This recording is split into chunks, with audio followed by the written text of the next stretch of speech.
Salamun alaykum. Salamun alaykum wa rahmatullah. A'udhu billahi minash shaitanir rajeem. Bismillahir rahmanir rahim. Alhamdulillahi rabbil alameen. Wassalatu wassalamu ala ashrafil anbiya'i wal mursaleen. Khatimin nabiyyin, shafi'il mudhnibin, rahmatan lil alameen. Maulana wa sayyidina Abil Qasim Muhammad.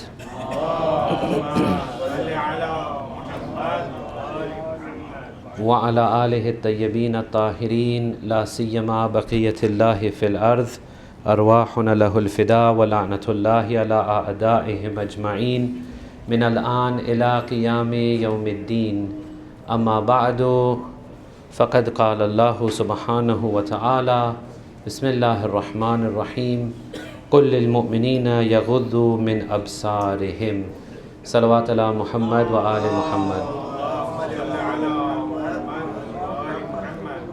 Respected elders, brothers, sisters, tonight's lecture is on the two great ladies of Islam.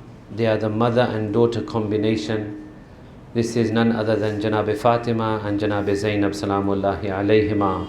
Allahumma salli ala Muhammad. Before we go into that discussion, let us finish off yesterday's discussion, which was on the concept of haya and how it relates to hijab, non-mahram relationships and mixed gatherings.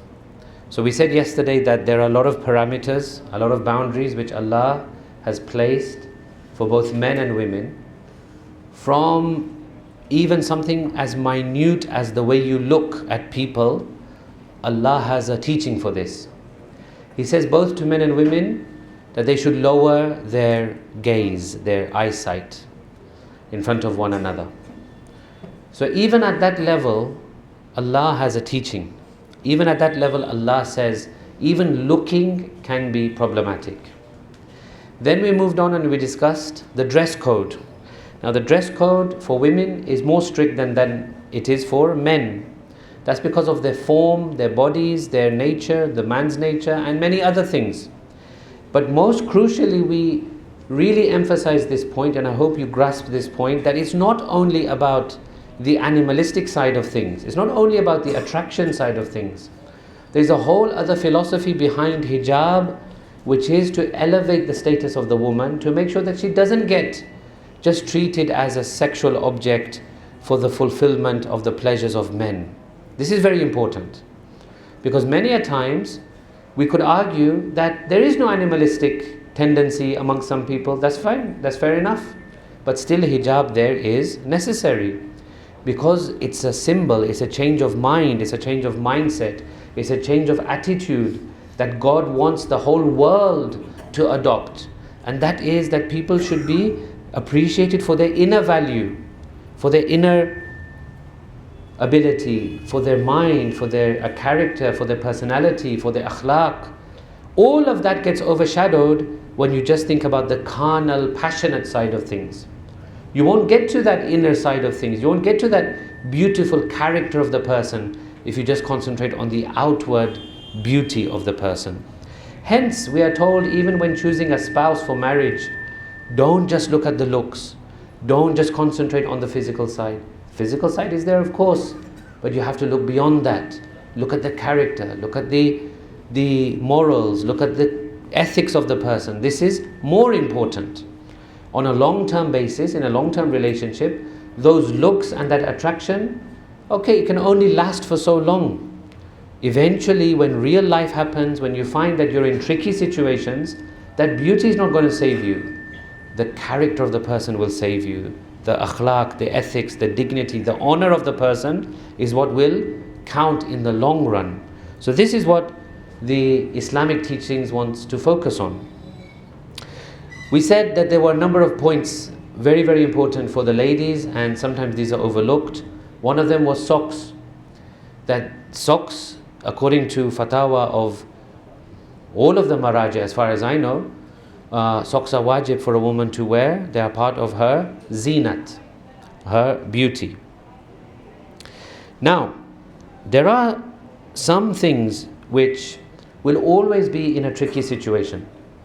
These rules, these concepts It can't cater for every single eventuality.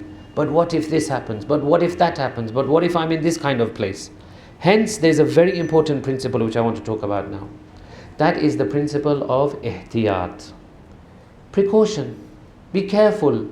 Don't put yourself into a position where maybe something can go wrong, something can affect your soul. We've spoken a lot about how the soul gets affected by different sins. So therefore, ulama say that in all of these situations, you need to practice precaution. Be careful when you are interacting with the opposite gender. Be careful. Don't put yourself into a compromising position. Don't, for example, be in a place where you are alone with them. Don't, for example, allow the conversation to drift into joking and flirting and these things, because this is human nature. Unfortunately, this is what happens. So you be careful. You keep it to the minimum, you keep it to the necessary, you keep it to those things which you have to discuss, that's fine. But for example, now we have the awful social media world, and I call it awful because the effects that we are seeing are really disastrous. You have the situation where now boys and girls are actively following one another, liking one another's posts, looking at one another. Now you tell me, based on what we have discussed so far, would that be allowed or not? I'm sure you'll agree, if you go by the Islamic teachings, then that is definitely not allowed. To have that friendship, flirtatious kind of relationship is not allowed. It leads to many things. Because then the carnal desires can kick in, and we have seen boys and girls in very, we feel sorry for them, but in very sad situations, revealing all sorts of things to one another, whilst they are of course not married and they're still na mahram to one another. Now, this is from Imam Ali alayhi salatu wassalam. Allahumma salli ala to his son, to the second Imam. Amir al-Mu'mineen gives very excellent advice to the second Imam. Of course, people say, why would he write a letter to another ma'soom? Of course, this is to reach us. Of course, as well, a father can advise his son even if he's a ma'soom. There's nothing wrong with that. But look at the golden treasure that we are left with, that Amir al-Mu'mineen advises Imam Hassan alayhi salam, and now it has reached us. He says the following. He says, to the extent possible, keep your wife or wives away from mixing with others. To the extent possible. In other words, where you don't need to, then don't. Where it's necessary, okay, there you have an excuse. Otherwise, Islam really believes in a barrier between men and women. It doesn't agree with free mixing. It doesn't agree with just any old conversation in any old interaction. You have to be careful. Now, there is some things we need to discuss now, and these are for our social consideration and our social points. Before that, let's have a loud salawat ala Muhammad wa ali Muhammad.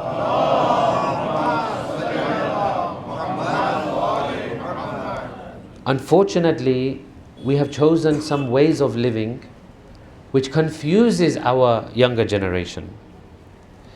They say, for example, when we go to the mosque, we are segregated. There's a different entrance for men, there's a different entrance for women. We don't mix, we don't interact during the mosque time. As soon as we're out of the mosque, everything is again full on. We're mixing, we're interacting, we're talking, we are, joking and these kinds of things. So there is immediately in the minds of the youngsters a disconnect. Which is Islam? Is Islam only for the mosque? Don't we practice Islam outside the mosque? In our families, for example, don't we have this Islamic nature? See, we are risking something here. Other religions have suffered because of this, and we will suffer as well. The suffering is that religion remains in the place of worship and not outside. Christianity is going through this right now. For the Christians, for example, back in Europe, Christianity is in the church only. There's no semblance of Christianity outside. Where are those Christian values? Very rarely will you see committed Christian values out in the wider world. No, Sunday you go to church, Sunday you sing your hymns, Sunday you do all your stuff, and then after that don't worry about it. No, this is not Islam. Islam doesn't say this. Islam says Islam must play a role in your life in every sphere of your existence. From the musalla, to your workplace, to your home, outside, on holiday, everywhere, wherever you are, there are no off days. There are no turning off the religious switch. The religious switch is on all the time. Once you start behaving in that way, that okay, sometimes religion applies, sometimes it doesn't apply, then it's very dangerous. Then we'll end up like other religions. That religion is only for the temple or the church or whatever it may be. For us, no. For us, it's a way of life. For Ahlul Bayt alayhim salam, it was a way of life. Every instance, they regarded themselves in the presence of God. And that's true. But they lived it. We don't live it. Imam Khomeini used to say something brilliant. He used to say again and again, this was one of his famous lines, his famous sentences. Alam mahzar khudast. Alam. The whole world is the presence of God. You are in the presence of God in the whole world. Pas dar mahzar khuda ma'siyat nakunid. Therefore, in the presence of God, do not disobey God. In other words, everywhere you think is a place where Allah is there. He's watching. There's no excuse. There's no place where we have a time off or a place where it doesn't apply. Someone comes to Imam Hussein alayhi salatu wassalam.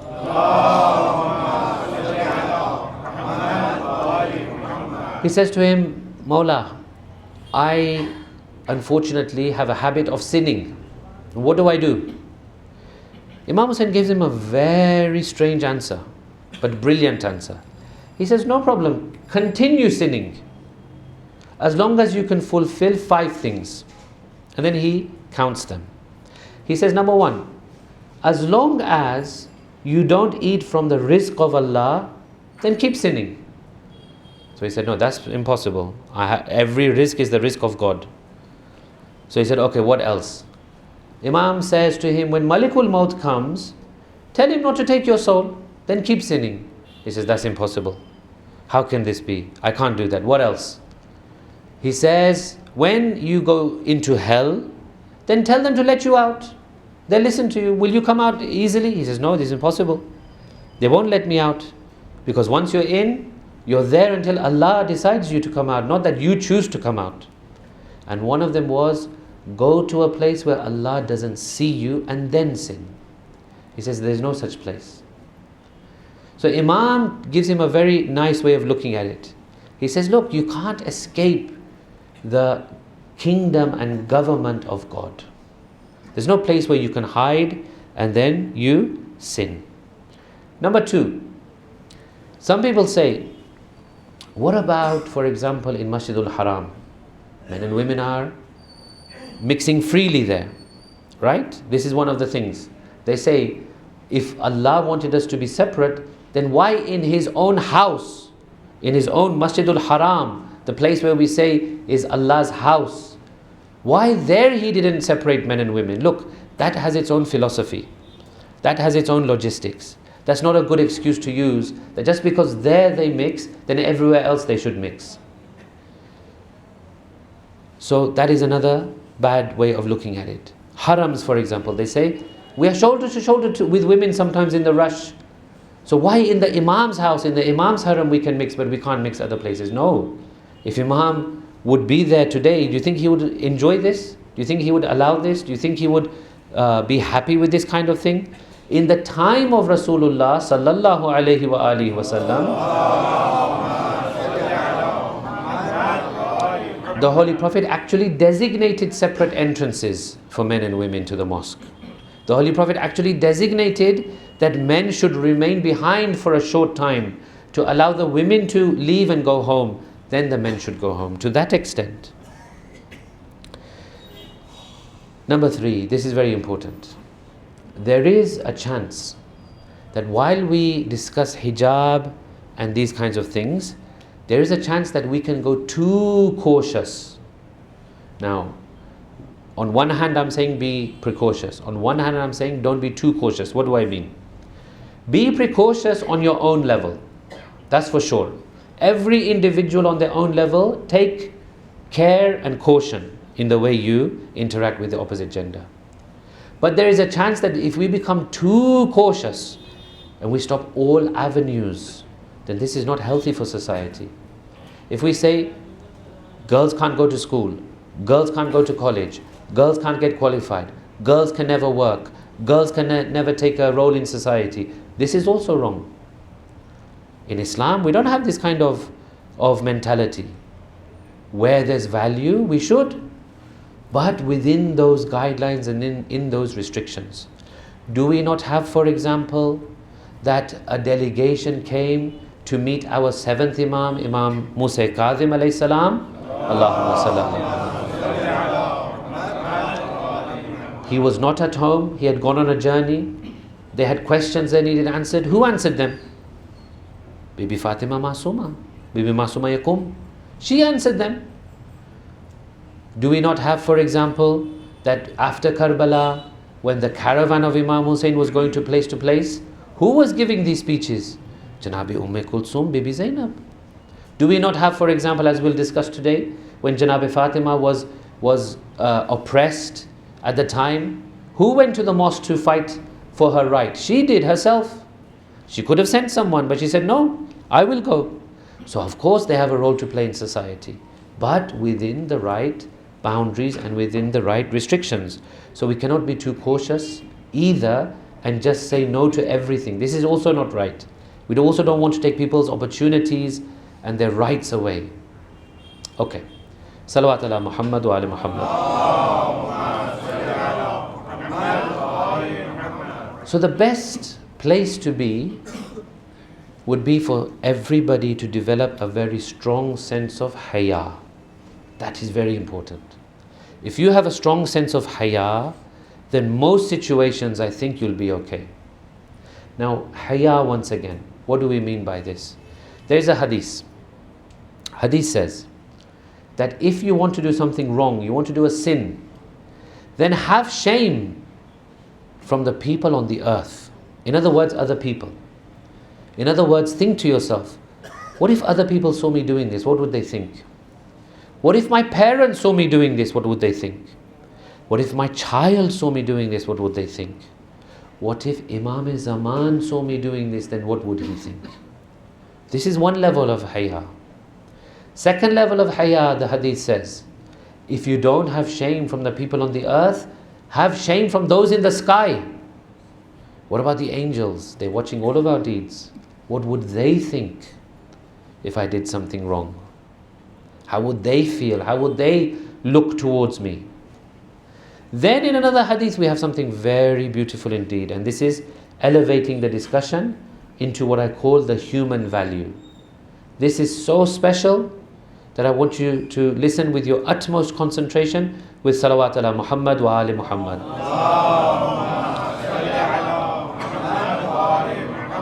This is the top level.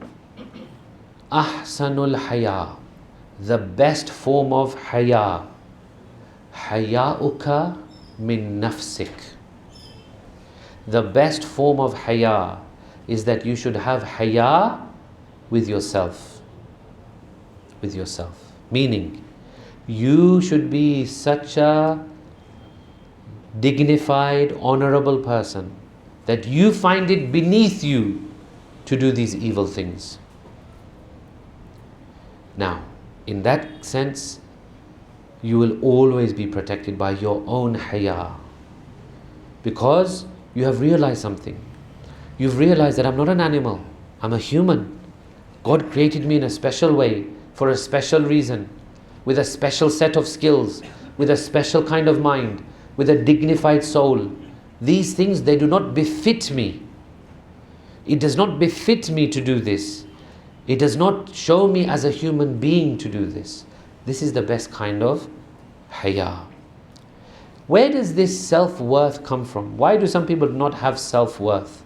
You'll see one thing in therapy, they use this. That when a person is completely devoid of self-worth and self-esteem, they'll do all manner of evil things. The therapist tries their best when they go for for treatment, the therapist will try their best to elevate that person's self-esteem, to make them think good of themselves again. When you don't think good of yourself, you tend to degrade yourself. When you have a high worth of yourself, you tend to uplift yourself. There's a wonderful story about the Holy Prophet meeting one of the mushrikeen. I love this story. But this story, you have to look at it in the context. The story is very good, very powerful, but the application is wrong, but the principle is right. So if you've understood that, then let me tell you what happens. In one of the conflicts, a certain tribal leader was captured by the Muslims. He was the head of his tribe. His tribe were mushrikeen. He was a mushrik as well. He became the prisoner of the Muslims. The Holy Prophet himself used to go and attend to him. Why the Holy Prophet went to attend to him himself? Because we have a hadith, Akrimu karima kulli qawm. Respect the leader of every tribe or every nation. Because these people, they're leaders in their own right. So you should also respect them in that sense. So the Holy Prophet, being the leader of the Muslims, used to go and attend himself personally to this person. One of the conversations they had was this. The Holy Prophet said, look, you're our prisoner. We don't want you to remain our prisoner. You have three options. Very simple. Number one, accept Islam. That's one option. Number two, pay the penalty. There was a financial penalty. Pay the penalty and be free. Number three, if you don't want to accept Islam, you don't want to pay the penalty and be free, you want to remain our prisoner, then what do we conclude? We conclude that you're hostile to Islam. If you're hostile to Islam, then it could be that you are executed. We don't want to execute you, nor do we want to keep you a prisoner. Why don't you just accept one of these first two? He says, Ya Muhammad, let me tell you something. You should be rest assured, I'm not accepting Islam. I'm not going to accept your religion. So Prophet says, okay, fine. Pay the penalty and be free. He says, let me tell you about the penalty. He says, even if my whole tribe gathered all their wealth to come and pay my ransom, they would not be able to pay my worth. They would not be able to pay my worth. I'm worth more than all of that. What a line. What an amazing sense of self-esteem. Application is wrong, but the principle is right. The principle is that everyone should have a very high sense of self-esteem, to recognize what you are. You're a very special creature of God. You've been sent here for a very specific reason, for a very specific purpose. Fulfill that purpose. Otherwise, you live the life of an animal. And that's not the purpose of being here. As I said a couple of nights ago, the purpose of being here is to qualify for the special mercy of God. The normal general mercy is reaching everybody. Even animals, even plants are receiving the general mercy of God. That's not such a big deal. The special mercy of God is what we want. That reserved mercy, where He says, if you elevate yourselves a little bit, you will receive my special mercy. You'll be my special guests. Why in Maha Ramzan we keep saying that we are the guests of Allah? It's for that special mercy that He has reserved. And He shows it more in Maha Ramzan. But we could make all days like Maha Ramzan. We could make it every day in the special mercy of Allah. So these were the few points that were remaining from yesterday's discussion. Salawat ala Muhammad wa ali Muhammad.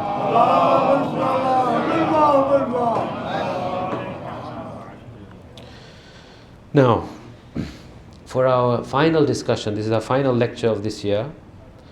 I hope and pray that Allah accepts our small efforts. He blesses our marhumin. Imam Zamana is happy with us. We get to see our Imam soon. We get a place in his army when he comes. He blesses the ulama. He blesses our elders, gives us unity, gives us strength. The final lecture is reserved for the two great ladies of Islam, mother and daughter. If we say that the men of Islam fought for Islam, then we can say that the women of Islam saved Islam. The way they interacted, the way they displayed their opinions, the way they gave their speeches, it has been recorded in history, and this is a lesson for us all. First of all, let's discuss Janab Fatima, Salamullahi alayha.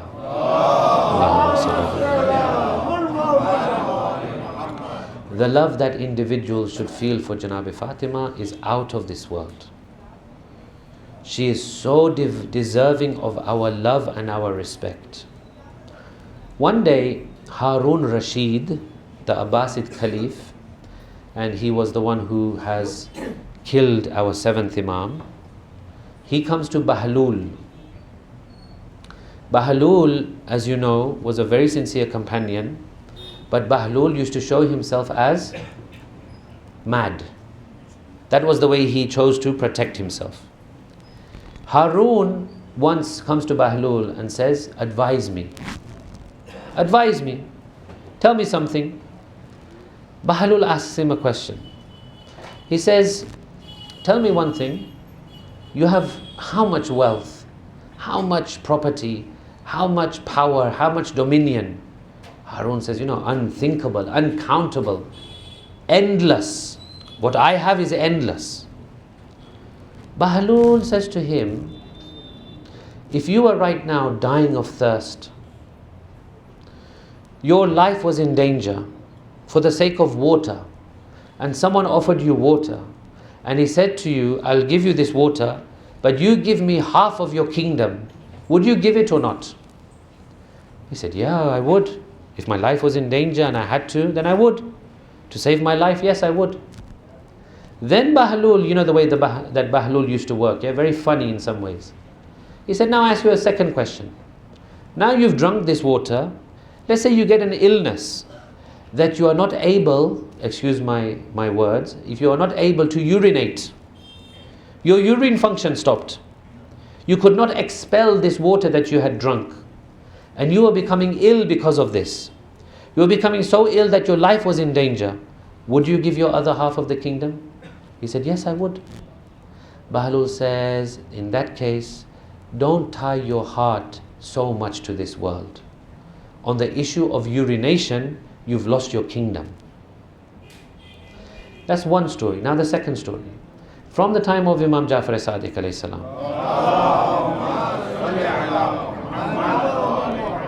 one of the Shias comes to him and complains. The Shia was very poor. He had like next to nothing. He comes to Imam Sadiq alayhi salam and says to him, Mawla, I'm very poor, I have next to nothing. Imam says to him, I don't believe you. You have a lot. He said, what do you mean? He said, I'll ask you a question. If I give you this whole world for the sake of I take from you the love of Ahlul Bayt, do you agree or not? I give you this whole world, but you have to give me back the love you have for Ahlul Bayt. Would you agree or not? He said, no, Imam, I would never agree. Give me the whole world, give me everything in the world, I will not give away the love of Ahlul Bayt. Imam says, see, you are not poor, you are very rich. We are very rich. We are very rich. We have a lot. Rizq is not always measured in terms of dollars and rupees. Rizq can be other things as well. Can be the knowledge you have, can be the ethics you have, can be the love for Ahlul Bayt that you have. So Alhamdulillah, we are in a very good position in this sense, that we have love for these holy personalities. Now Janab Fatima. One of her titles, similar to Sayyid al-Shuhada. Sayyid al-Shuhada, one of his titles is Mazloom. Bibi Fatima's title is Mazlooma. One of her titles, when you read her ziyarat, is Mazlooma, the oppressed one. Why? For a number of reasons. Her life, and especially her life after the death of Rasulullah, was full of zulm. Today, until today, we don't know her grave. This is one of the hidden secrets of God. Why? Why does Allah want her grave to remain unknown? Why? Someone tell me. Someone tell me. Why do you think? For others to ask, why don't we know the grave of Bibi Fatima? Rasulullah had one daughter. Why don't we know the grave of this great lady? Why? They should ask this. They don't, because their alims tell them not to ask questions. Their alims tell them that, for example, her grave is in Jannatul Baqi. That's only one of the possibilities. No one can pinpoint and say for sure that this is the grave of Janabi Fatima. In fact, the ulama, I think Ayatollah Nasir Makarim Shirazi, I heard him once say, he says of all the three possibilities of Jannatul Baqi, between mimbar and house, these are the three possibilities, right? Of all the three possibilities, he says that some of our seniors, now who he means by that I don't know, maybe other ulama, maybe people who were guests of the Saudi state, they say, and they've reported, that they were allowed into the house of Janabi Fatima, and in the house of Janabi Fatima there was some unique kind of slab of stone, different to all the other slabs, and they said, we think that might be the marker of her grave. Again, it's not confirmed. Ayatollah Marashi, God bless him, what a man, brilliant man. He used to go hungry for the sake of buying and collecting books.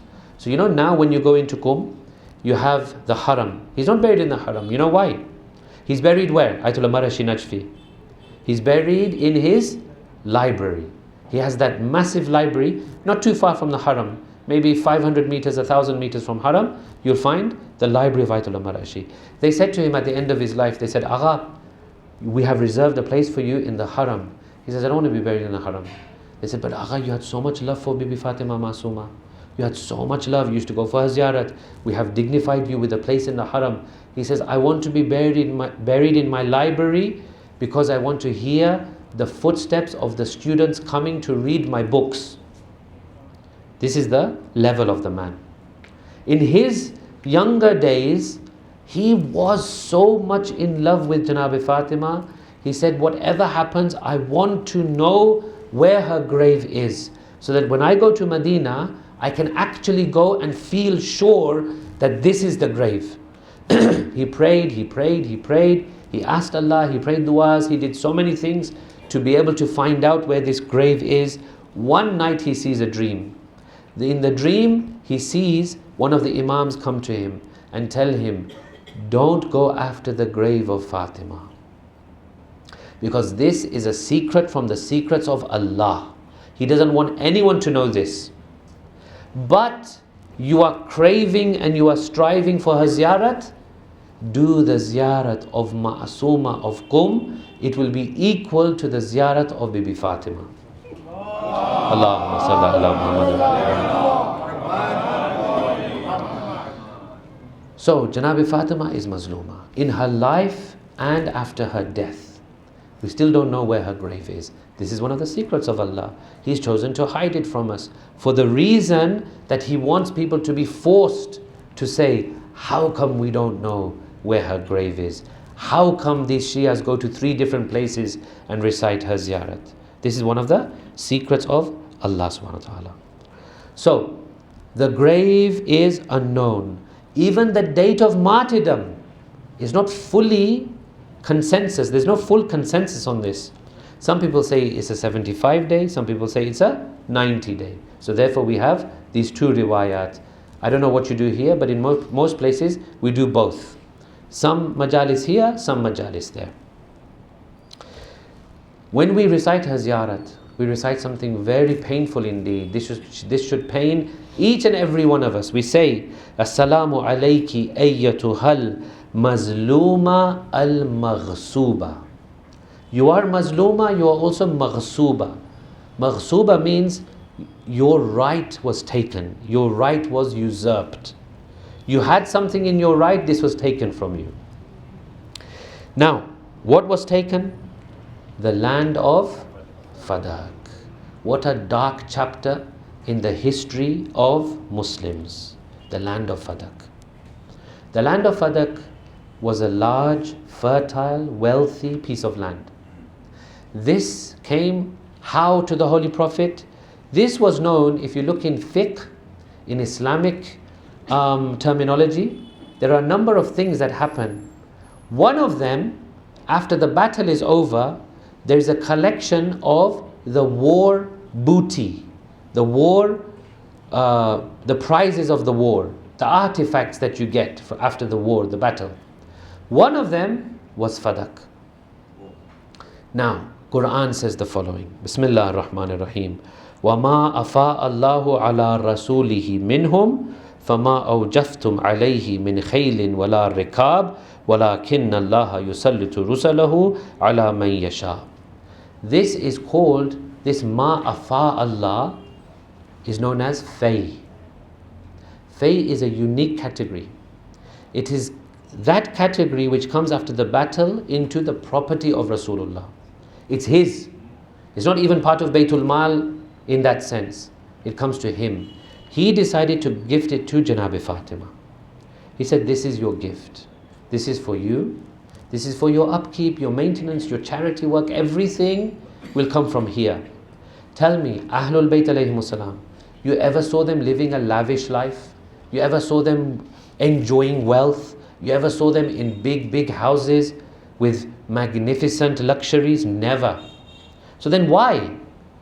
This was for the protection of Ahlul Bayt, for the protection of the Shias, for the sadaqat of the Shias, because hard times were coming and this was known. So she was gifted this piece of land called Fadak. Now, this Fadak is an interesting one. This Fadak is a thing that it was given to Bibi Fatema and taken. And given and taken. And given and taken. In the history books it shows 12 times it was given and taken to the Ahlul Bayt. The most horrendous of these episodes happened right after the death of Rasulullah. The first Khalifa, in cahoots with the second Khalifa, they said, we need to weaken Amirul Mu'mineen. We need to weaken him and his claims. If he has this Fadak, he'll have an income. He'll have something.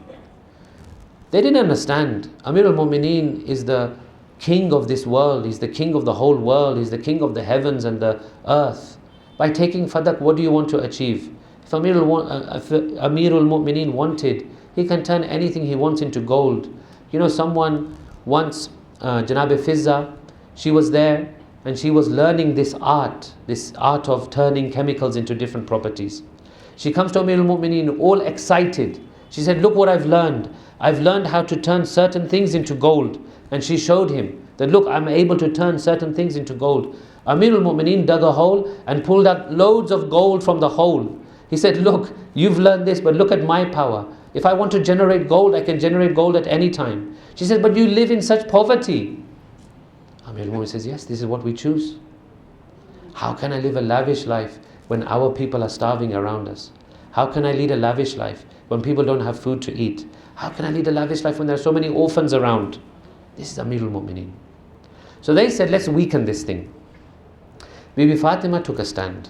She said, no. We cannot just stand by while you just trample all the rights. Take everything you want from us. So then Fadak and the Khilafat became synonymous. These two became linked. That you don't have a claim on either. You don't have a claim on Fadak, you don't have a claim on the Khilafat. So she stood and she spoke and she told them and she disproved all of their arguments. One of their arguments was that we have heard, this is the first Khalifa Abu Bakr, he had the audacity to say that I have heard from your father that he says we the prophets do not leave behind any inheritance.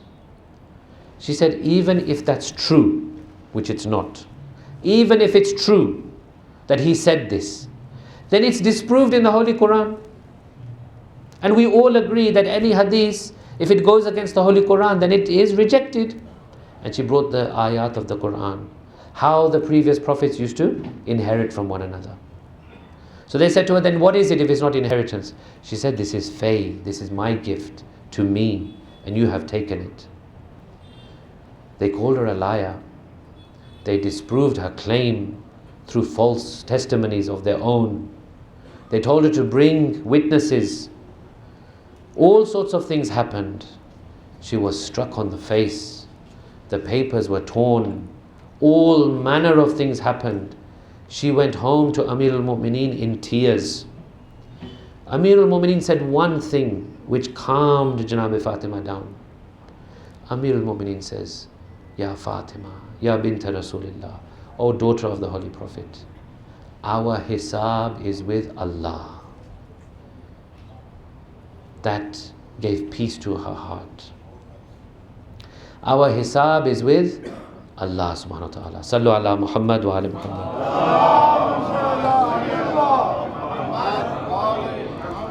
This giving and taking of Fadak continued throughout history. Giving and taking, giving and taking. We ask a question. If Abu Bakr was correct and there was no inheritance, why give and take? You should have just kept it then. What was the giving and taking? If you believed in that, then it was wrong for you to give it back. Now, this continued until the time of one of the relatively better Umayyad Khalifs, Umar ibn Abdul Aziz. Umar ibn Abdul Aziz, he decided to do two things. Now, why did he do these two things? Number one, he said, no more cursing of Amir al-Mu'mineen. He stopped that. And number two, he said, we will return Fadak. Why? You can either look at it positively and say he was a good person, but his other actions don't support that. Or you can say it was a political move to try and patch up things so that he can show people, look, we are reaching out again to the family of Rasulullah sallallahu alayhi wa alihi wa sallam. So he initiated a command. He told his governor in Medina.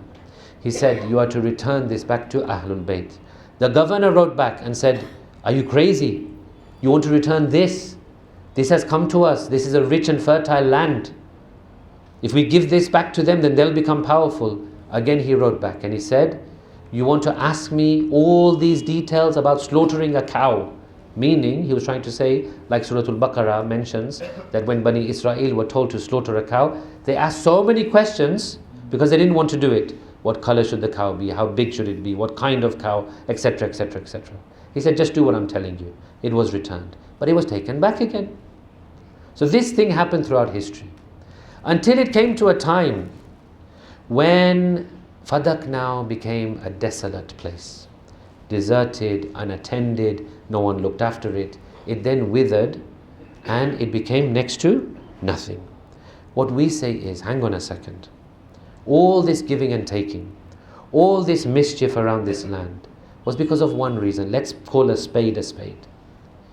The reason was you never wanted Bani Hashim and the family of Rasulullah to become powerful. You knew once they become powerful, they will be able to uplift themselves and stage maybe a revolt against you. This is the reality. Janab Fatima's haqq was taken. Few days later, after the Holy Prophet passes away, there is an attack on her house. That attack has to go down in history as the second chapter of evil in the history of the early Muslims.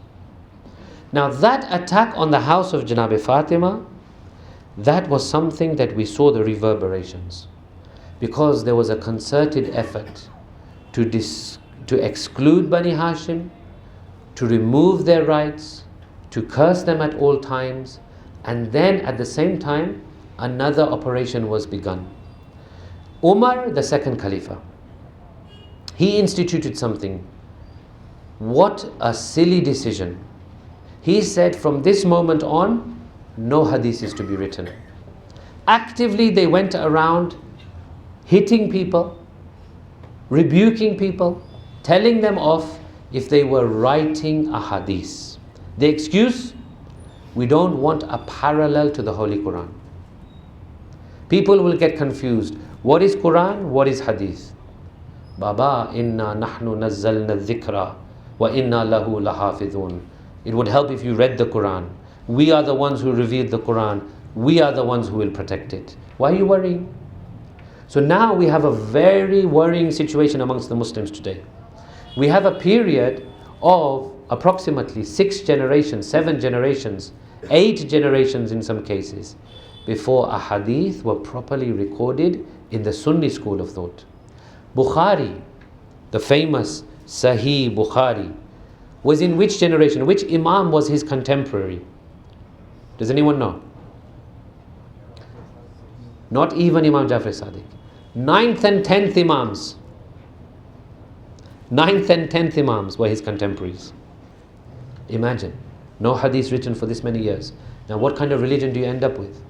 What kind of misguidance do you end up with? Where are all the teachings? How come there are so many diversions? This is one of the factors. They say to us, you Shias, you don't value hadith. We are Ahl Hadith. Shall I tell you something? There are more hadiths in Usul Kafi. How many books do we have? Famous hadith books? 4. How many do they have? 6. There are more hadiths in Usul Kafi than all 6 of their books put together. In one of our books, there's more than their 6 books. This is the result of taking a distance from Ahlul Bayt. The result of setting fire to that house. The result of taking Khilafat away. The result of taking Fadak away is this. We should feel proud, brothers and sisters. We should feel proud of a few things. Number 1, we have an unbroken chain of hadith. Our Imams, first of all, and their companions, second of all, and ulama, third of all. These 3 groups, Imams, Ashab, ulama, have worked tirelessly in order to authenticate and provide proper references for our hadith. Until a few decades ago, this is the way it was. Even ulama, before printing and these things began, they would have to sit face to face and write hadith in the books. One mujtahid to another. Then when he's written everything, it would be checked, word for word, line by line, approved. You have now got ijazah of hadith. Ijazah of khums is one thing. That's all we seem to care about, is who's got ijazah of khums. But back in the day, there was ijazah of hadith. That now you are so careful in your recording of hadith that we give you ijazah to give this hadith. Otherwise it was not so easy. These days we have it easy because we have printing and these things. You can easily authenticate one book to the other. Back in the day it wasn't like this. They would have to handwrite everything. We should feel proud that today we have this religion. The Ashab, they did amazing jobs. How did they do this? Let's have a quick discussion on this. Salawat ala Muhammad wa ali Muhammad.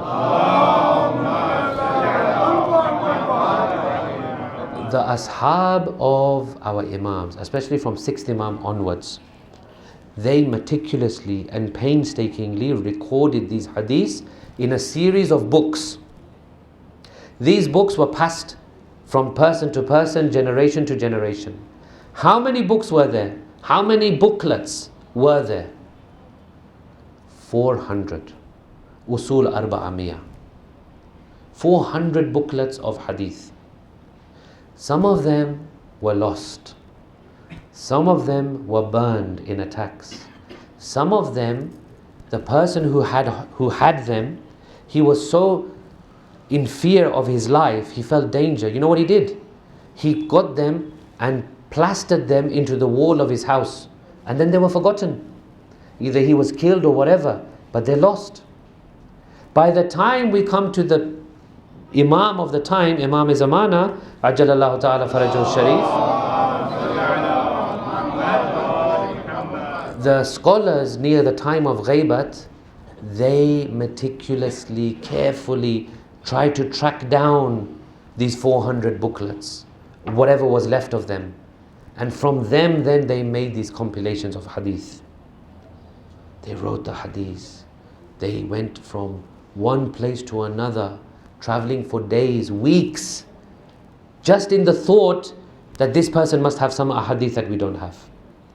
And they were painstakingly, meticulously recorded. This is why today we are in such a good position. How is it that from all of these other madhahib, you look at the Shia faith and you say, this is the faith that has intellect. This is the faith that has logic. This is the faith that can answer any question. This is the faith where everything seems to make sense and seems to click. It hasn't happened just as a fluke. Lot of effort has gone into this. So feel proud.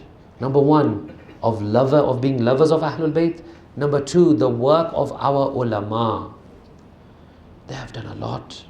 They've given their life, they've given their sweat and blood and tears for what we have tonight, for what we have today. Now, for the few moments left, let's look at some of the merits of Janab Zaynab Salamullahi alayha.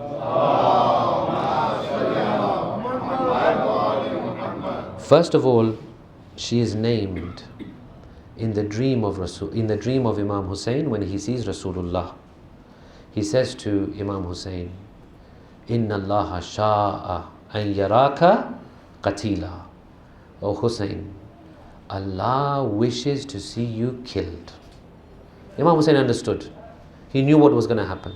He had been told from his childhood. But this was another reconfirmation.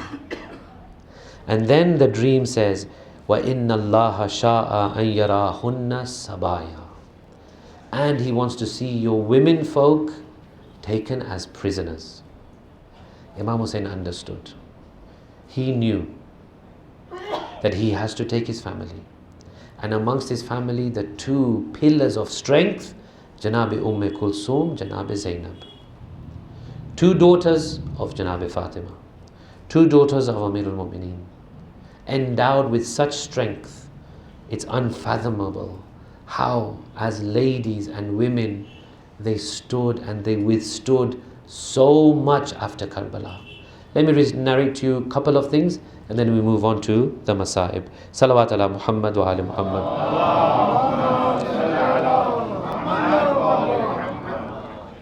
On the night of Ashura, which is this night, Aba Abdullah al-Hussein and Bibi Zaynab, they have conversations. In one of their conversations, what does Aba Abdullah say? Remember, he's an imam, he's a ma'soom, he is one of the leaders of the youths of paradise. All of those merits, Husaynu minni wa ana min al-Husayn, all of those merits. Still, he says to Janab Zaynab, Ya ukhta, La tansini fi salatil layl. Don't forget me in your namaz-e-shab tonight. Ya ukhta, La tansini fi nafilatil layl. Don't forget me in your extra prayers. You're a masoom. Yes, but my sister is special. Her du'as are special. Her remembrance is special. Even me, an imam, I request her for prayers. Now this was the merit of Bibi Zaynab, that Imam Hussein himself requests her to remember him in the prayers. Why? Because her prayers were extremely special. One hadith, one narration from the journey of the prisoners from Karbala to Kufa, Kufa to Sham, from Imam Zainul Abidin alayhi salatu wassalam.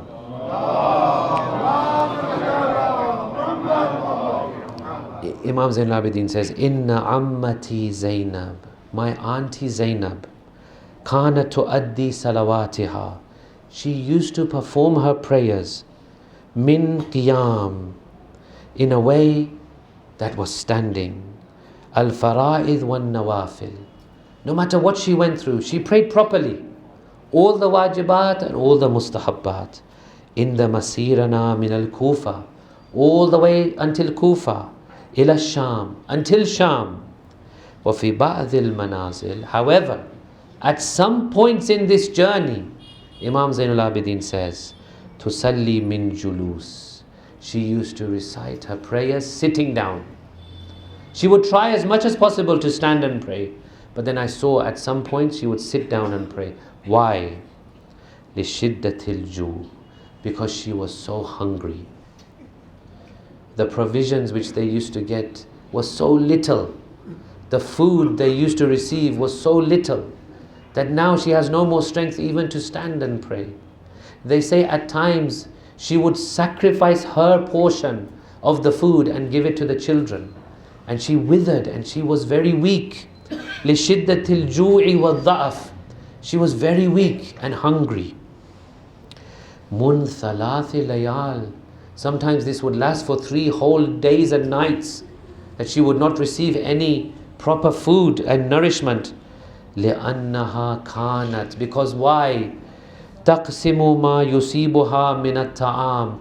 That little amount she used to receive of food, she would distribute it عَلَى الْأَطْفَالِ, on the children of the caravan. لِأَنَّ الْقَوْمِ كَانُوا يَدْفَعُونَ. Because these people that took us from place to place, they would shield from us this food that they used to have. لِكُلِّ وَاحِدٍ مِنَّا. For every one of us, رَغِيفًا وَاحِدًا مِنَ الْخُبْزِ. A small piece of bread we used to receive. فِي الْيَوْمِ وَاللَّيْلَةِ. In the day and in the night. Janab Zaynab sacrifice, the daughter of Bibi Fatema, who saw her mother go through so much. Now it's Janab Zaynab's turn. She has to now lead this caravan alongside Imam Zainul Abidin. Now the final narration from another Fatima, Bibi Fatima bint al-Hussein, one of the daughters of Imam Hussein. Her name was also Fatima, a very distinguished personality, a very amazing person. We don't have so much information about her, but what information we do have really makes you think, what personalities were these? This Fatima bint al-Hussein, she narrates, وَأَمَّا عَمَّتِي زَيْنَبْ. As for my auntie Zaynab, فَإِنَّهَا لَمْ تَزَلْ قَائِمَةٍ فِي تِلْكَ اللَّيْلَةِ. On the night of Sham-e Ghariba, we saw her stand for long periods, standing in namaz, reciting namaz-e-shab and her nawafil prayers. Which night? Ay Ashura min al-Muharram, that 10th night of Muharram. Fi mihrabiha, in her place of prayer. Tastaghithu ila rabbiha. We used to hear her beseeching her Lord, asking her Lord for her hajat and her du'as. وَمَا هَدَأَتْ لَنَا عَيْنٌ وَلَا سَكَنَتْ لَنَا زَفْرًا.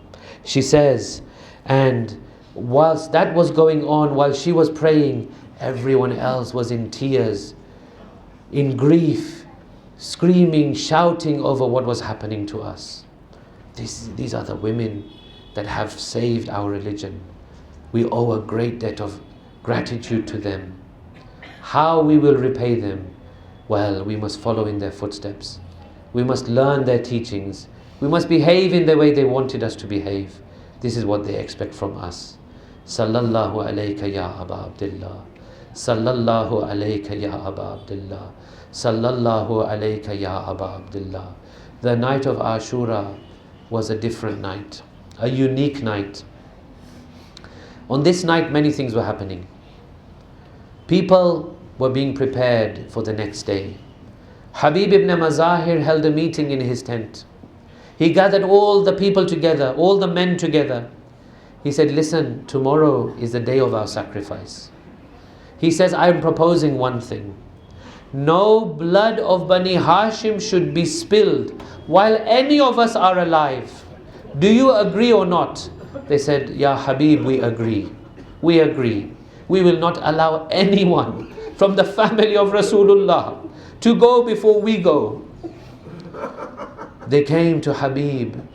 They said to him, Habib, tomorrow you are going to be sacrificed. How do you feel? Habib was smiling. Habib was joyous. He said, what better end than to give my life for my beloved Aba Abdullah? They come to Muslim ibn Awsaja. They said to him, Muslim, how do you feel?